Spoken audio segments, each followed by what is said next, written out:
Hi, it's Miss Heather. I'm the music director here at Conservatory of the Ozarks, and I just had to make one more sad video today.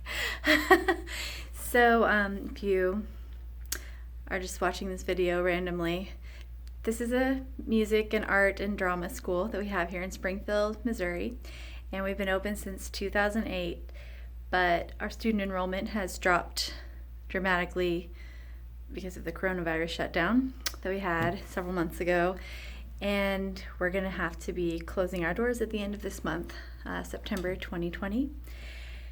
And today is, in a lot of ways, the last day that we will really be the Conservatory of the Ozarks that we've been, because tomorrow some of the pianos are going to be leaving.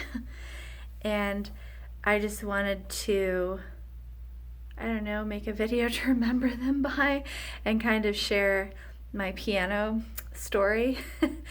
So I'm in the lobby right now, and I just locked the door because Miss Marissa was here teaching a lesson, and so was I. We teach two sisters, Ilona and Ariana, at the same time.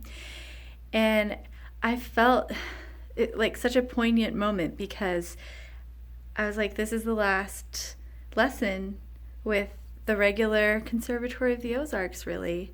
The last time I'm going to lock the door with everything being in place still, nothing moved out of where it belongs. So it was sad to lock the door, kind of, in some ways for the last time, even though we still have another about week or so before we're going to be actually officially closing. So it's kind of a highlight in my life right now because I own 6 pianos, which is great. I think I've owned more than that, maybe a few times, like when we still had the Anderson studio open. But this piano will still be here tomorrow.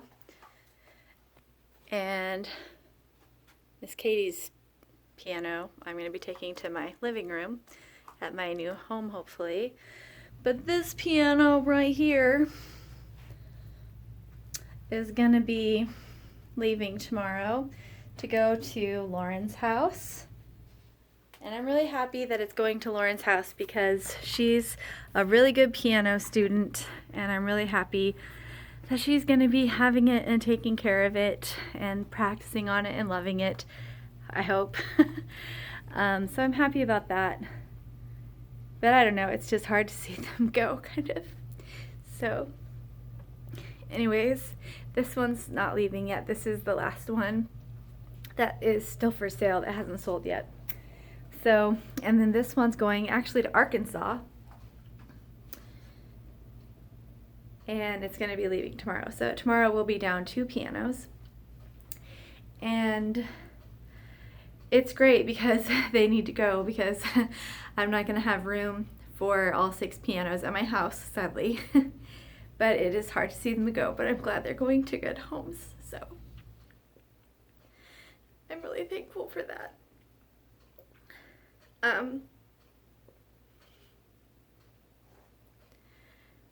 But I just wanted to share how I got my first piano, because I'm really thinking about pianos a lot today, of course.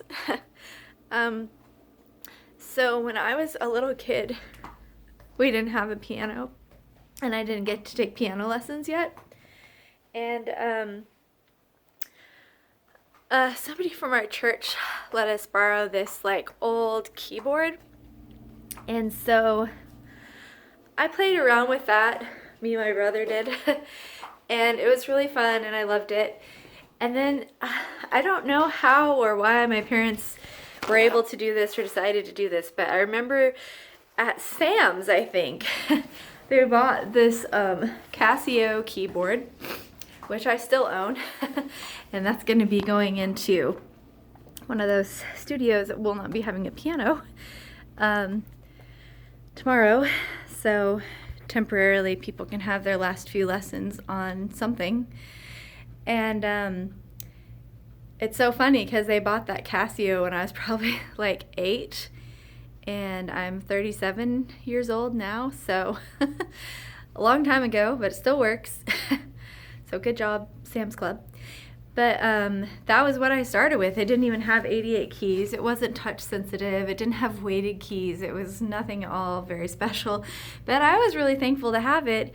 And that's all I had. So that's what I used for the first several years that I was studying music.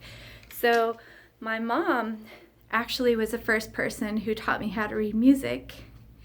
And we were homeschooled. And so she taught me how, when I was about 7, I think, she was showing me how to read music because she had done piano lessons when she was growing up.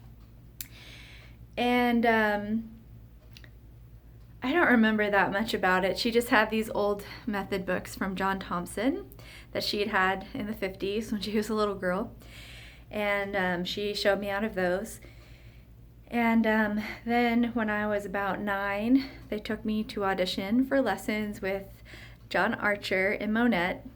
And I remember that pretty clearly. I remember wearing my blue and white sailor dress for the audition. And then I took lessons with Mr. Archer till I was 19 years old.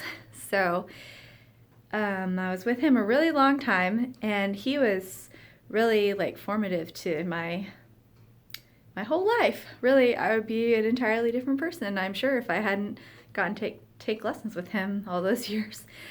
But I was playing on the keyboard, and then it started, I don't know, maybe around the time I was 12 or so, it started getting kind of hard because my songs would like fall off the ends of the keyboard, because they needed all 88 of the keys maybe. And it was so annoying because I couldn't observe the dynamic markings unless I adjusted the volume with one hand. And that was frustrating to do. So my grandma and my parents, my grandma Betty and my parents, went in together to purchase me my very first piano. That was an acoustic piano. And it was just like one of these ones that I'm having to get rid of now, just a console piano, used, old. It wasn't anything that special, but I loved it. I was so thankful for it. It means so much to me that they bought that for me back then, because I'm sure it wasn't easy to come up with the money for that. And that's what I played on all the way till I went to college. And I was really heartbroken when I found out they'd sold it. I didn't know they were going to sell it, so I was really sad about that because I would have loved to have kept it. I had a lot of memories of playing it.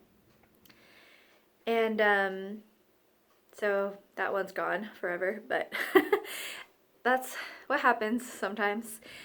And there was another piano that I was supposed to get that was at my grandfather's house, my mom's dad, and when he died, I was supposed to inherit it, but it was, in Salem, Oregon, so it was going to be hard to ship it, so my aunt sold it, and I got that lamp right there. She gave that to me that was sitting on the piano, so that's kind of special. But the money from that was what gave me, when I graduated college and was starting my career, that was what gave me the down payment for, my Petroff baby grand piano. It's a 5'3", and of course it's like my most valued possession that I have ever had in my whole life. And I'm so thankful to have it, and it is special to me that the money from the sale of that other piano went to it. It kind of feels really sentimental that that's like the chain, the way that it happened. So I'm thankful that I'll get to keep that piano and continue teaching on it out of my home. Hopefully, if everything goes smoothly over the next several weeks here. And I don't know if there's anything else to say, really. I just kind of wanted to have a way to remember these pianos. It's so stupid to be upset about it because Nobody needs to have 6 pianos. Like, I don't even know why I'm so upset to see them go, but it does make me sad. So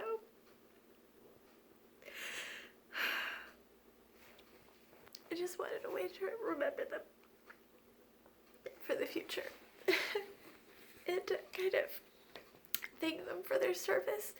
They've had so many piano lessons and voice lessons happen on them, and we couldn't have done our lessons here without them, so I'm so thankful for them, and I'm sorry to see them go, but I hope that they'll have like a really happy future with their new owners, and that it'll be great. So just wanting to say goodbye to them.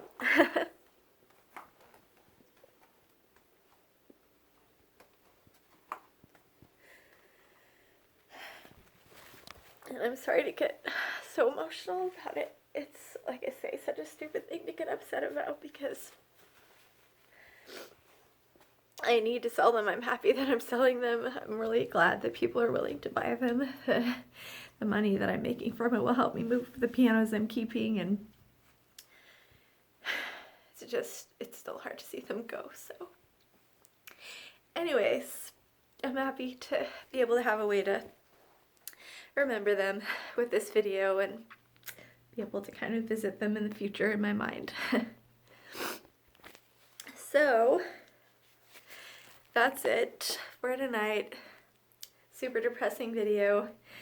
But anyway, goodbye to my precious pianos.